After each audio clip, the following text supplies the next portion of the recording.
Hi folks, how are we doing? So,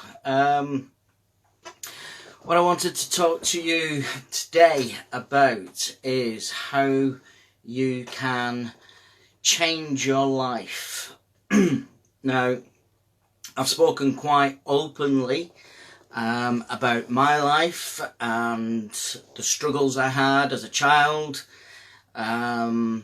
the violent upbringing that I had, and living rough as a young teenager. If you've got young children, just imagine them 13, 14, 15 years of age.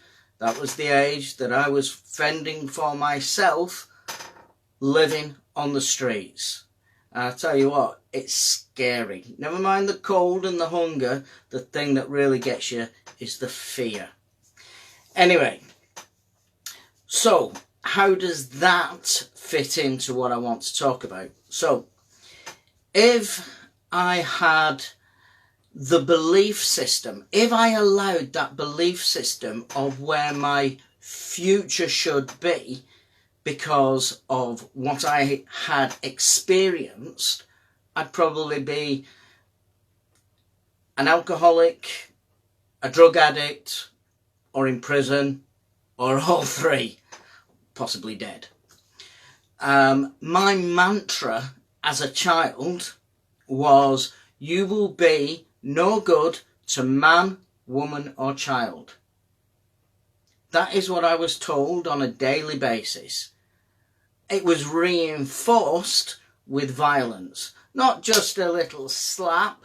It was reinforced with a punch. It was reinforced with the belt. It was reinforced with whips and sticks and good old-fashioned beatings. And I would get that at home, then I'd go off to school and I'd get bullied at school and I became quite able to look after myself. But ultimately, my blueprint for life was telling me that I wasn't worth anything. And we've all had the same, I would imagine, at some point in our life. So we may have had a violent upbringing or a poor upbringing, an abusive relationship, either from parents or from partners.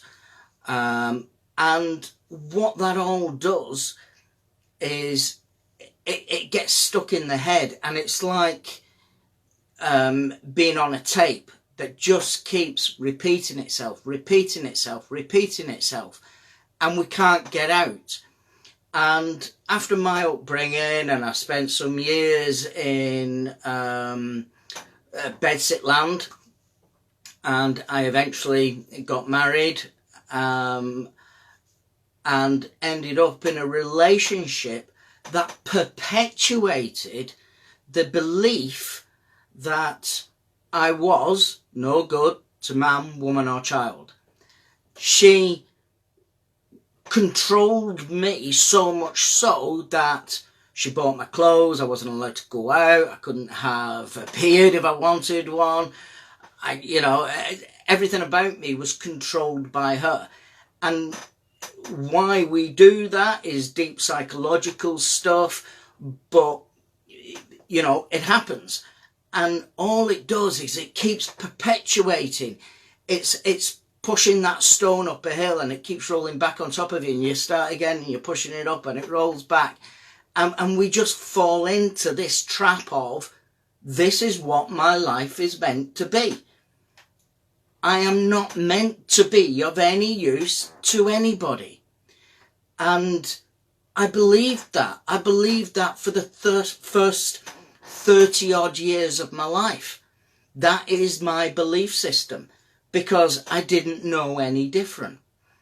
And eventually I had a nervous breakdown and I ended up in hospital, and I started to realise that the breakdown was actually a good thing. It was like taking time out. It was like going on a retreat. For me, personally, that is how I view it now. It was the catalyst for where I am now. And we can all end or change what was supposed to be our life. We can change if we want to change, but we have to decide to change. My parents weren't going to change. That is what they thought they were doing was right, was good for me. And there was something on Facebook, I think it was yesterday about some homeless guy who was murdered, and somebody was saying if his parents were saying he was truly loved, why was he homeless? Well, my parents would have said I was truly loved. The fact that I was living rough on the streets is not what I felt. I didn't feel truly loved, and I would rather take my chances on the streets. But I've lost my thread now. We move into relationships. We get stuck in this mindset of this is all that I am. I can never be anything more than that. And whilst things may have happened to us as children, and when they happen to us as children, they tend to have long